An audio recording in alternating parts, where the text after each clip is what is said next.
When you're working a 19-year-old homicide that means this much to you, the fact that we get another chance is really all that we're looking at. It's the fact that there's another opportunity, that we get another shot.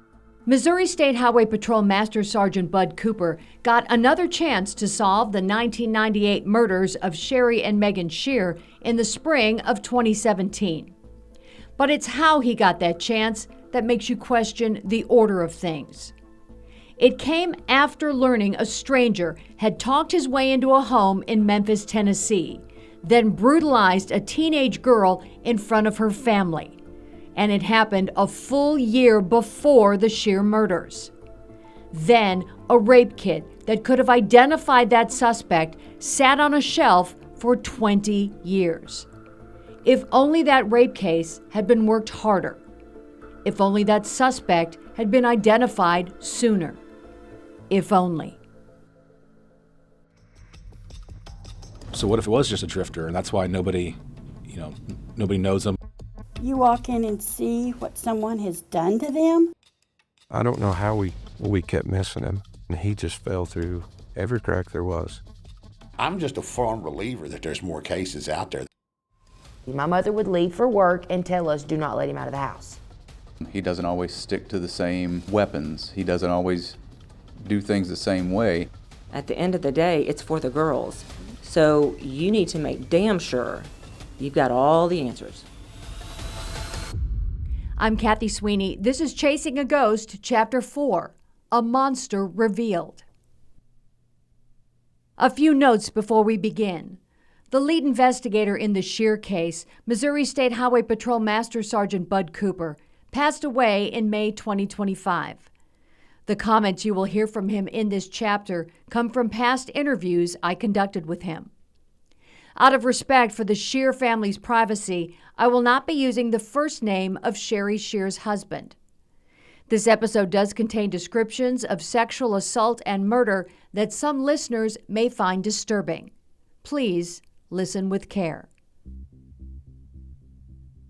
In the spring of 2017, I found myself researching every aspect of the investigation into the 1998 murders of Sherry and Megan Shear. My television station was set to air a half-hour special on the case later that summer, and there was still a lot of work to do. I had already conducted my first and only interview with Sherry's husband and son. Both men are extremely private, so I was very grateful for their time. Both also made it clear they tried very hard not to dwell on the pain of the past. Stephen put it this way. You know, something like that happens to your family, all you want to do is blame yourself for how you could have changed it. But, you know, I finally got to the point that I know that I can't, so you just try your best to move on. I had also interviewed Master Sergeant Bud Cooper with the Missouri State Highway Patrol and other members of the Shear investigative team. And we carefully arranged several reenactments with the help of family and law enforcement to take our viewers through key elements of the case, including the Shear crime scene, the Dyersburg shooting, and the 1990 South Carolina murder of Genevieve Zatricki. But in May 2017, Bud Cooper called me and stopped me in my tracks. Cooper told me they had a new DNA match in the Shear case. I quickly made plans to meet him and New Madrid County Captain Chris Hensley at the local county courthouse so they could fill me in. Cooper and Hensley did not mince words when I asked about the new lead. It was a 1997 rape out of Memphis, Tennessee. We know that that suspect is the same suspect in the Shear investigation. The two investigators learned the 14-year-old victim survived the brutal attack, as did 4 other members of her family who were there when it happened. Here's Sergeant Cooper. And we were able to, through their reports, figure out what was said, how he acted, what he did. The guy talked his way in, used a ruse to get into his foot in the door to the house. The Memphis assault was now the 4th crime connected to their suspect. Just like in Dyersburg, he lied to gain access to his victims. And just like in Portageville, he targeted his youngest victim. I found a partial summary of the Memphis case contained in the Scheer case file. The crime happened on Tuesday afternoon, March 11, 1997. The victim told investigators a white male with dark graying hair and a mustache knocked on the front door. He said he and his wife had been at a nearby store and she left her purse on top of the car when they drove off. Had they seen it? When they said no, he asked to leave his name and number in case they found it. When the woman turned away and closed the door, the man pulled a gun, opened it, and pushed his way inside. Sergeant Cooper described the suspect's words to his victims this way. Not going to hurt you. Just do what I say. Take it in the house. Out of respect for the women victimized that day, I'm not going to describe what happened in detail. I will tell you their attacker threatened to kill all 5 females in the home, a 47-year-old, a 20-year-old, a 17-year-old, a 14-year-old, and a 9.5-month-old baby.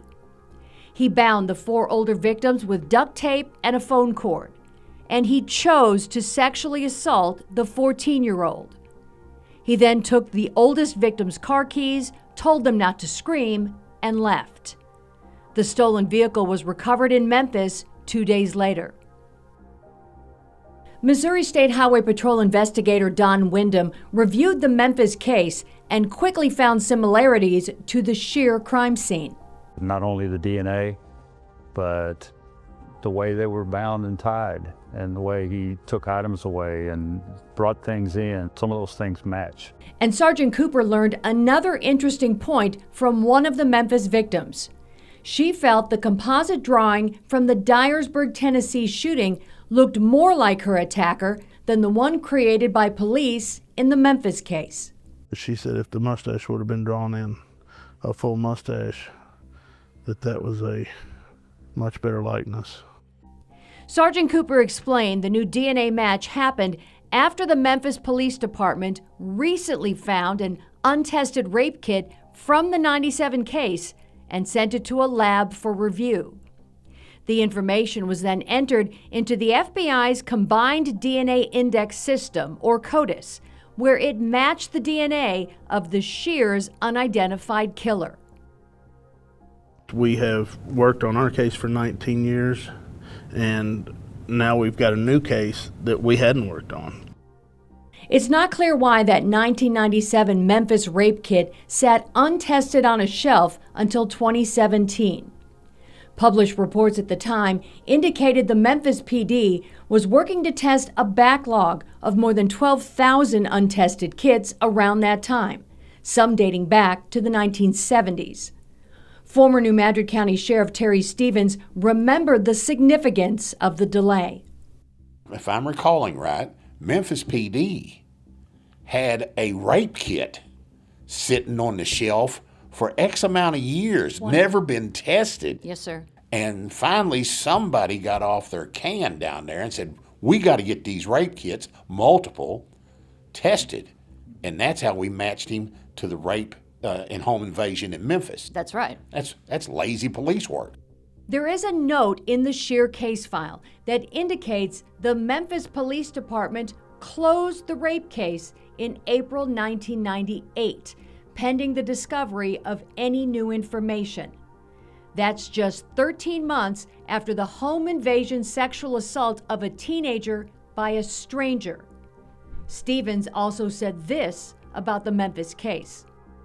I would like to see the reaction of that evidence tech, or who was over the evidence down in Memphis PD, when he realized that his rape kit that had sat on the shelf and not been tested for however long come back and made a connection to several unsolved homicides.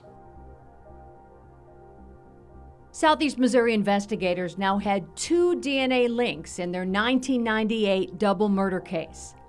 The first one took them back to a 1990 murder in South Carolina.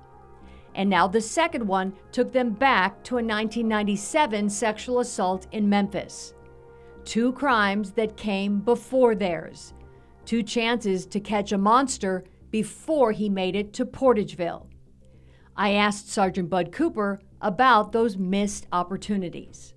We're not at a point that we've got time to think about what if that hadn't happened. We got to talk about how we're going to find this guy and put him in jail, and then we'll solve all the what ifs. The Memphis case did provide Southeast Missouri and South Carolina investigators with something they desperately needed: a new source of their suspect's DNA. And as 2017 turned to 2018, having an ample supply would become the key to solving both cases. Not because their killer would turn up in a law enforcement database, but because the ability to identify his DNA from scratch would finally become available to law enforcement.